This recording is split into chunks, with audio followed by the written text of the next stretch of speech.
Arms, Michelle here with an evolution workout for you today. As you probably know, our evolution workouts are 8 stations, a combination of strength and cardio exercises, alternating for 40 seconds of work, 20 seconds of rest through all 8 stations, a 2-minute break, and then you repeat all 8 of those stations 2 more times for a total of 3 rounds. The first exercise we're going to start out with are some goblet squats. So you can certainly do these body weight. If you need to do them to a box or to a piece of furniture around your house, you can do that as well. If you're able to load these, if you have a kettlebell or a dumbbell, you're going to hold that up at about chest height, a little bit away from your body, so that you can get a little bit extra tension in your core. You're going to take a breath in, and when you exhale, you're going to pull those ribs down flat towards your middle, and you're going to squeeze your glutes so that when you drop down to your squat, you can stay nice and solid through your upper body, staying as tall as you can without rounding through your upper back or lower back. You're going to get your goblet squats in here, trying to get your hips down as low as your knees, elbows towards your knees as well. Whatever height feels best for your ankles, hips, and knees. Then we're going to move to a band row. You can do this with a couple of different kinds of bands. I have one of the circular super bands today. You can do them with the bands that have handles. You can do them with bands you got from therapy, those flat, thin ones. Whatever you have, you're going to wrap it around a sturdy piece of furniture. And then you're going to grab each handle or each end of the band. Get a split stance, so one foot is in front, supporting your weight, one foot is in back for balance. Doesn't matter which foot is forward. You don't have to switch each time you do this exercise. It's just there to give you good stability. And then keeping your shoulders down away from your ears. You're going to row your shoulders back and elbows back, and then allow them to come forward. The major goal in this exercise is to get a lot of shoulder movement. So you want to make sure that your elbow doesn't come too far back, tipping your shoulder forward. The goal is chest up, shoulders back. So get your elbows right about the sides of your body, and then do the rest of the motion squeezing those shoulder blades together. Trying to do this without arching through your back. So really solid through your core and glutes, just rowing those shoulder blades together. If you don't have something sturdy to attach to that's this high up, you could also do this seated on the floor, legs out in front of you. You can wrap the band around your feet, or you can wrap it around a low piece of furniture, and the motion would look pretty much exactly the same, up nice and tall, rowing back this way. Next up, we have jumping jacks. So traditional jumping jacks are, of course, arms and legs moving at the same time. If your joints don't like that, you can also step out your jumping jacks one side at a time. Next, we have some planks. So you're going to find yourself a spot on the floor, a mat, or some carpeting, or something that's soft on your elbows, because we're going to go from the front plank to the side plank. You want to make sure you're comfortable there. So if you're just working on your regular plank, you want to make sure that your hips are up even with your shoulders. You don't want them down here. So get those up to shoulder height, pop up to your toes, pushing your upper body away from the floor, squeezing your glutes, taking some slow, deep breaths. Every time you exhale, really taking a second to brace your core even more. So you could just hold this plank position here. If you need more of a challenge there, you can widen up your stance. Take one hand away from the floor, and then rotate yourself onto the sides of your feet so that your body is now perpendicular to the floor. Still a nice straight line, no dropping down here, and then back to the front plank, dropping your arm, and then shift to the other side. Pick up that hand first, making sure your shoulders and hips don't move.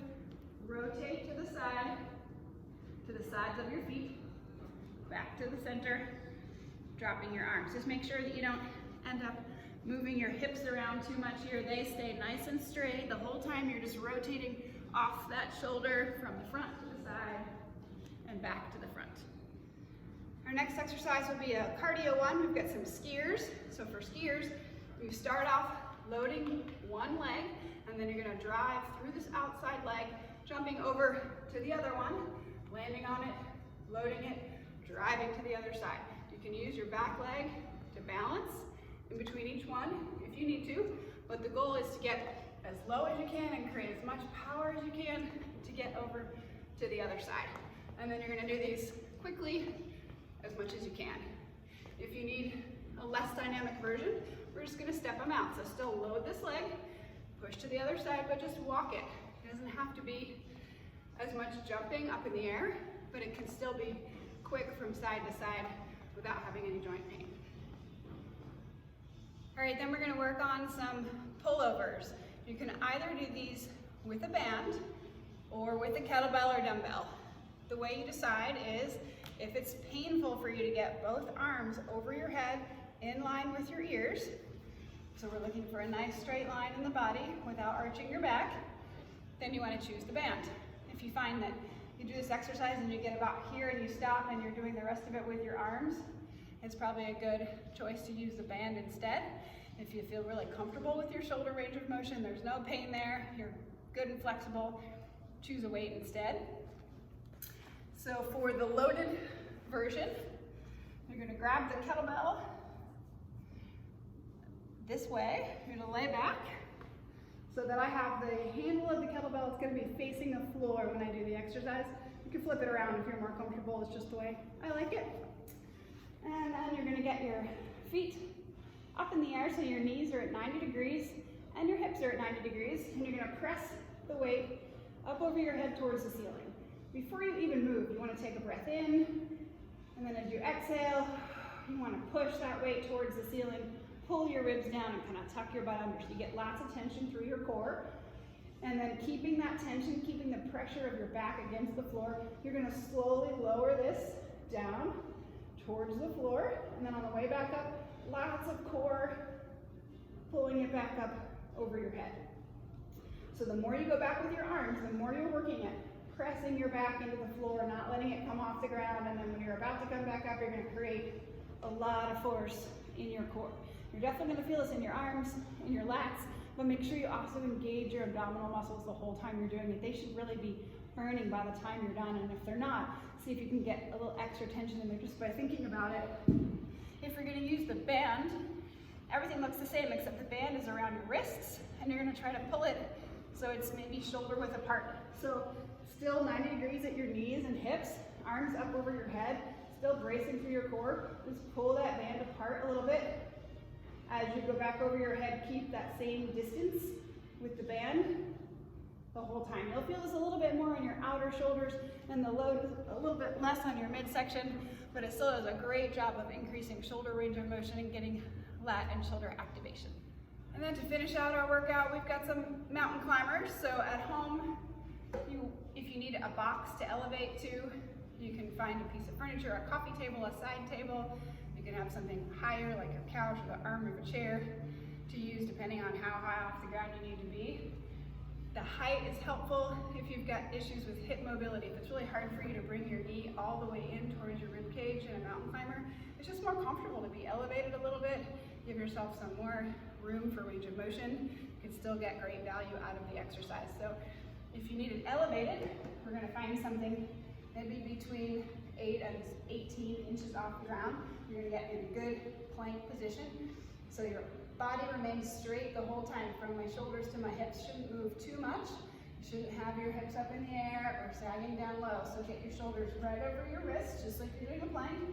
Draw one knee in and bring it back out. We're going to work on alternating these. And if you can, do them faster, go ahead.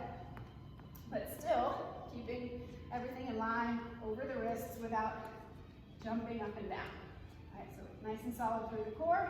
You can also do them on the ground. Same thing, push-up position, shoulders right over your wrists. Nice plank position, drawing the knee in and back out, or faster. Or if you need a little bit more challenge, you can go diagonal, opposite knee to elbow. And if you're doing those, you should be doing them faster to get a little extra rotational core work in there. So those are all 8 of your exercises. Be sure you're working for 40 seconds, really hard, earning that 20-second rest. Take a break for 20 seconds. Try to get your heart rate down, slow your breathing rate down. Move on to your next exercise. Get through all 8, take a 2-minute break, do a total of 3 rounds there.